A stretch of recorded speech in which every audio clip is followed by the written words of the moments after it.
Hi, it's Daniel Murphy, and we're about to drop that stick right there. Got that notch made. The object of this exercise is to get fairly early separation and a lot of forward movement. When we hit this pile, I want that log to slide forward on the street and maybe a little bit sideways, but mostly forward is the way it's going to want to go. I wasn't thinking of this ahead of time, but one of the lessons that might be learned from today's job is how to land stuff in the street without damaging the street. Now, the street is way, way harder than the driveway. What I'm doing to the street today, you would never do to the driveway.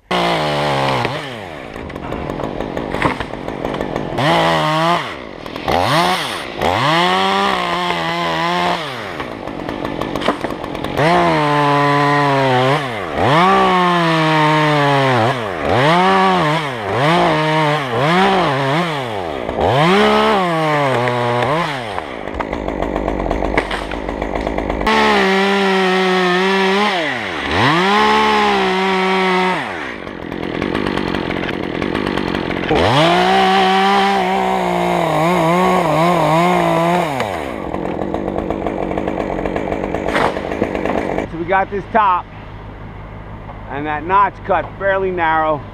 We're looking for early separation to jump it, land either tip first, most of the way rotated on that log pile there in the street. We're pulling with the skid loader, so we know we got a lot of pull. Definitely want to clear the curb there.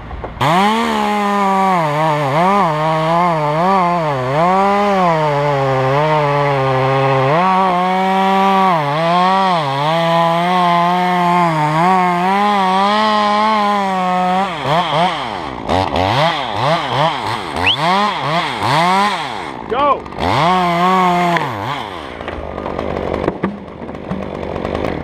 Pretty perfect. And I guarantee I get a lot of negative thumbs down feedback on this video because people are going to say, wow, we shouldn't be dropping all that stuff into the street. Well, there's a lot that goes into it. One of the things we're taking those top branches out, it being tulip tree, very brittle, all that, they're going to mostly explode, and that's going to dissipate the energy. For the top that fell, we wanted that top to hit and bounce forward, so to have it slightly over rotated and moving forward and hitting a log pile was the way we spread the weight of that out. So I'm sure there's no damage from there. And now what's left is this stick here. And the point I'd like to make to you is that if you just drop a tree and it just stops dead, all of that force is going to be going right into whatever it hits. But if you can get that tree to hit and move forward, or hit and slide to the side, hit and roll, hit and bounce some way, that all dissipates the force of the fall. And we have a lot of logs here, so that's going to spread the weight out quite a bit. The other thing that I did was I set it up so that when it hits, it could hit a little bit out here, but I think the main impact is going to be right on this log right here. And we have quite a bit of height past here. That's going to mean that as those tips hit, they're going to hit here and come down, hit this one too, and then that's going to angle and slide that whole log forward into the street. Because the way we cut that notch, we're going to get it to jump out anyhow. All right, so the object of this cut is to get the piece to land out across this log pile and slide forward. So we want plenty of forward motion on it. That means it's going to be a fairly narrow notch. I'm going to go a little high too, I think.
We got a hollow tree on our hands.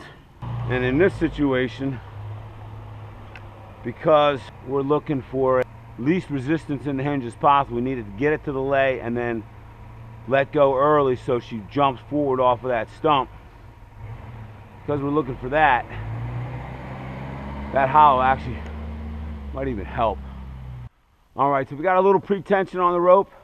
We got a couple guys to watch traffic. Let's see what happens here.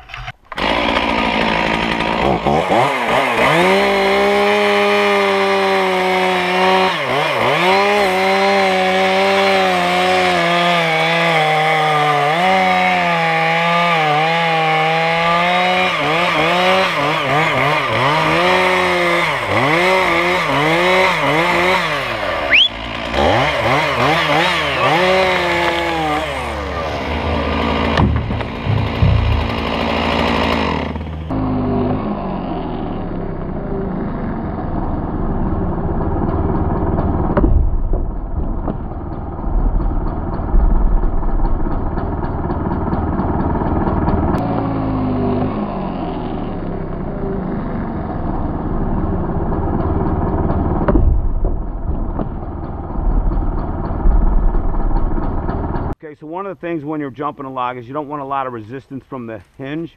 And in this case, the hollow here kept the hinge from having much resistance. There's just one little post here and one little post there. And you can see this was there where the initial, so by the time she got from that, maybe 2.5 feet down and hit the ground, it had already moved forward quite a bit. And then that's probably another 6 feet or more that it hit and slid forward. So that's something. I was hoping to get a little more slide than that out of it, but I think based on the fact that it's a tulip, not heavy wood, it's hollow, and it's not that big a tree, and the weight got spread out fairly well on several logs here in this pile, I think there's going to be zero damage to the street.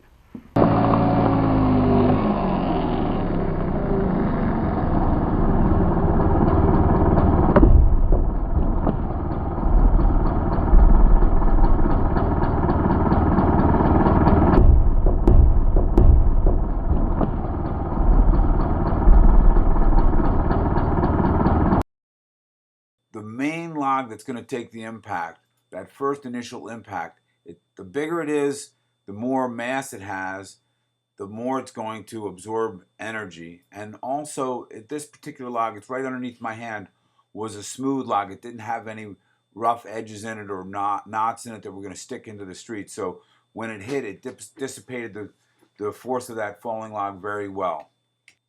That's a very important factor to throw to your favor if possible.